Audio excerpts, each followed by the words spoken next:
Hello friends, എല്ലാവർക്കും എമിനൻസിൻ്റെ മറ്റൊരു പുതിയ വീഡിയോയിലേക്ക് ഞാൻ നിങ്ങളെ സ്വാഗതം ചെയ്യുന്നു. അപ്പോൾ ഇന്നത്തെ വീഡിയോയിൽ നമ്മൾ ഡിസ്കസ് ചെയ്യാൻ പോകുന്ന കാര്യം, കഴിഞ്ഞ വീഡിയോയിൽ നമ്മൾ പെർസിവിയറൻസ് അല്ലേ അതിൻ്റെ പാർട്ട് 1 കുറേ കാര്യങ്ങളെക്കുറിച്ച് ചർച്ച ചെയ്തു. അപ്പോൾ ഈ വീഡിയോയിൽ അതിൻ്റെ രണ്ടാം ഭാഗം എന്നുള്ള കണക്കെ കുറച്ച് അഡീഷണൽ ഇൻഫർമേഷനും കൂടെ നിങ്ങളുമായിട്ട് ഷെയർ ചെയ്യുക എന്നുള്ളതാണ് എൻ്റെ ആഗ്രഹം. അപ്പോൾ ഒട്ടും വൈകിക്കണ്ട, നമുക്ക് വീഡിയോയിലേക്ക് കിടക്കാം. Okay, so welcome to eminence. Perseverance. ഈ ദൗത്യത്തിന് പെർസിവിയറൻസ് എന്നുള്ള വാക്ക് കൊടുക്കാൻ കാരണം എന്താണ്, അല്ലെങ്കിൽ എങ്ങനെയാണ് ഈ വാക്ക് തിരഞ്ഞെടുത്തത് എന്ന് വെച്ചാൽ, നാസ അമേരിക്കയിലെ സ്കൂൾ കുട്ടികൾക്കിടയിൽ ഇതിനു വേണ്ടി ഒരു മത്സരം തന്നെ സംഘടിപ്പിക്കുകയുണ്ടായി. 28,000-ഓളം കുട്ടികൾ പങ്കെടുത്ത അല്ലെങ്കിൽ പേരുകൾ നിർദ്ദേശിച്ച അതിൽ നിന്നും 7ാം ക്ലാസ് വിദ്യാർത്ഥി അലക്സാണ്ടർ മാഥറിൻ്റെ പേര് അല്ലെങ്കിൽ ആ കുട്ടി നിർദ്ദേശിച്ച പേരാണ് പെർസിവിയറൻസ്. അതാണ് ഇതിനു വേണ്ടി തിരഞ്ഞെടുത്തത്. ഈ റോവർ പ്രവർത്തിക്കുവാൻ വേണ്ടിയുള്ള ഊർജം എവിടെ നിന്നാകും ഉൽപ്പാദിപ്പിച്ചു കാണുക? നമുക്കൊന്ന് നോക്കിയാലോ. 110 വാട്ട് വൈദ്യുതിയാണ് ഈ റോവറിന് ആവശ്യമായി ഉള്ളത്. റോവറിനുള്ളിൽ ആണവ വൈദ്യുതി ജനറേറ്ററാണ് ഉള്ളത്. അതുവഴിയാണ് വൈദ്യുതി ഉൽപ്പാദിപ്പിക്കുന്നതും. ഈ ജനറേറ്ററിൻ്റെ പേര് എന്നത് MMRTG, അതായത് multi mission radio stop thermo electric generator എന്നാണ്. റേഡിയോ ആക്റ്റീവ് എലമെൻ്റായ പ്ലൂട്ടോണിയത്തിൻ്റെ 238ൻ്റെ ഓക്സിഡൈസാണ് ഈ ജനറേറ്ററിൽ ഇന്ധനമായി നാം ഉപയോഗിക്കുന്നത്. ഈ ഇന്ധനത്തിൻ്റെ റേഡിയോ ആക്റ്റീവ് സ്വഭാവം കാരണം താപം അഥവാ ടെമ്പറേച്ചർ പുറത്തു വന്നുകൊണ്ടിരിക്കും.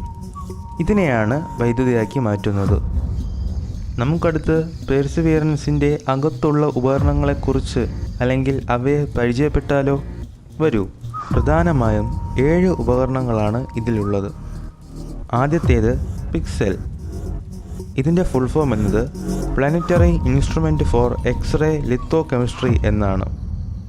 ചൊവ്വയുടെ സർഫസിലെ മൂലകളെക്കുറിച്ച് പഠിക്കുന്നതാണ് ഇതിൻ്റെ പ്രധാന ധർമ്മം.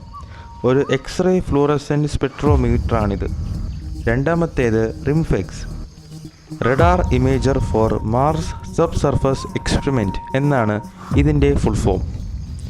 അപ്പോൾ എന്താണ് ഇത് ചെയ്യുന്നതെന്ന് വെച്ചാൽ, ചൊവ്വയുടെ ഉപരിതലത്തിൽ നിന്ന് ഏകദേശം 10 മീറ്റർ താഴ്ച വരെ കുഴിക്കുവാനും അവിടെ നിന്ന് ജലത്തിൻ്റെ സാന്നിധ്യം, അതുപോലെ തന്നെ ശിലകൾ അല്ലെങ്കിൽ ഉൽക്കകൾ, അവയെക്കുറിച്ച് പഠിക്കുകയും അതോടൊപ്പം അതിൻ്റെ ചിത്രങ്ങൾ പകർത്തുവാനും ഇതിന് സാധിക്കും. നോർവീജിയൻ പ്രതിരോധ സ്ഥാപനമാണ് ഇതിനെ വികസിപ്പിച്ചെടുത്തത്. മൂന്നാമത്തെ ഉപകരണമാണ് മെഡ. മെഡ എന്നാൽ മാർസ് എൻവയോൺമെൻ്റൽ ഡൈനാമിക്സ് അനലൈസർ എന്നാണ്. റേഡിയേഷൻ, മർദ്ദം, താപനില, ഈർപ്പം അഥവാ ഹ്യൂമിഡിറ്റി തുടങ്ങിയവയെക്കുറിച്ച് പഠിക്കുക, അതോടൊപ്പം തന്നെ കാറ്റിൻ്റെ വേഗം, ദിശ എന്നിവ അളക്കാനുള്ള ഒരു കൂട്ടം സെൻസറുകൾ ചേർന്നതാണ് ഈ ഉപകരണം. ഇതിനെ വികസിപ്പിച്ചത് സ്പെയിനിലെ ആസ്ട്രോബയോളജി കേന്ദ്രമാണ്. നാലാമത്തെ ഉപകരണമാണ് മോക്സി, മാർസ് ഓക്സിജൻ ISRO എക്സ്പെരിമെൻറ്റ് എന്നാണ് ഇതിൻ്റെ ഫുൾ ഫോം. കഴിഞ്ഞ വീഡിയോയിൽ സൂചിപ്പിച്ചതുപോലെ ചൊവ്വയുടെ അന്തരീക്ഷത്തിൽ നിന്ന് ഓക്സിജൻ ഉൽപ്പാദിപ്പിക്കുക, ആ പ്രക്രിയ നടക്കുന്നത് ഈ ഉപകരണത്തിലൂടെയാണ്. 2021 ഏപ്രിൽ 21 മോക്സി അതിൻ്റെ ലക്ഷ്യസ്ഥാനത്തെത്തി. അഞ്ചാമത്തെ ഉപകരണമാണ് സൂപ്പർ ക്യാം. ചൊവ്വയിൽ നടക്കുന്ന കെമിക്കൽ പ്രോസസ്സ് അഥവാ രാസപ്രവർത്തനങ്ങളെക്കുറിച്ച് മനസ്സിലാക്കുവാനും അതിൻ്റെ ദൃശ്യങ്ങൾ പകർത്തുവാനുമാണ് ഈ ക്യാമറകൾ ഉപയോഗിക്കുന്നത്. ഇതിൽ 4 സ്പെക്ട്രോമീറ്ററുകളും 2 ലേസറുകളും ഘടിപ്പിച്ചിട്ടുണ്ട്.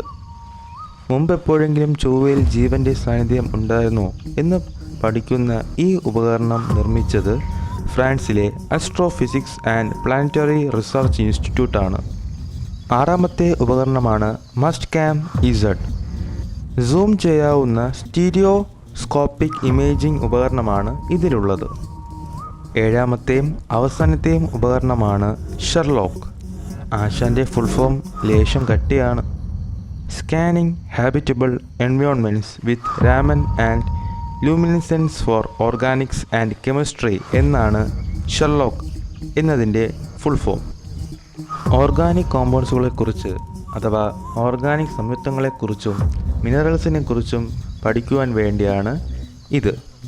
അൾട്രാ വയലൻറ്റ് ലേസറുകളാണ് ഇതിൽ ഉപയോഗിച്ചിരിക്കുന്നത്. 2020 ജൂലൈ 20 പെർസിവിയറൻസിൻ്റെ വിക്ഷേപണം. നാസയെ സംബന്ധിച്ചിടത്തോളം ജൂലൈ 20 ഏറെ പ്രാധാന്യമുള്ള ദിവസമായിരുന്നു. അന്നാണ് നാസയുടെ അപ്പോളോ ദൗത്യത്തിൻ്റെ ഭാഗമായി നീൽ ആംസ്ട്രോങ്ങും എഡ്വിൻ ആൽഡ്രിനും ആദ്യമായി ചന്ദ്രനിൽ കാലുകുത്തിയ ദിനം. ഫ്രണ്ട്സ്, എങ്ങനെയുണ്ടായിരുന്നു പെർസിവിയറൻസിനെ കുറിച്ചുള്ള വിവരങ്ങൾ? നിങ്ങൾക്ക് ഇഷ്ടമായോ? അപ്പോൾ ഇത്തരത്തിൽ വ്യത്യസ്തമായ മറ്റൊരു വിഷയവുമായി നമുക്ക് വീണ്ടും കാണാം. അതോടൊപ്പം തന്നെ എന്നെ സപ്പോർട്ട് ചെയ്തതിൻ്റെ എല്ലാ സബ്സ്ക്രൈബേഴ്സിനും ഞാൻ നന്ദി അറിയിക്കുകയാണ്. കൂടാതെ ഈ വീഡിയോ നിങ്ങൾക്ക് ഇഷ്ടപ്പെടുകയാണെങ്കിൽ നിങ്ങളുടെ തുടർന്നുള്ള സപ്പോർട്ട് ഞാൻ വീണ്ടും പ്രതീക്ഷിക്കുന്നു. അപ്പോൾ മറ്റൊരു ഇൻട്രസ്റ്റിംഗ് വിഷയവുമായി, സയൻസ് റിലേറ്റഡ് വിഷയവുമായി നമുക്ക് വീണ്ടും കാണാം. Till then, stay tune from eminence.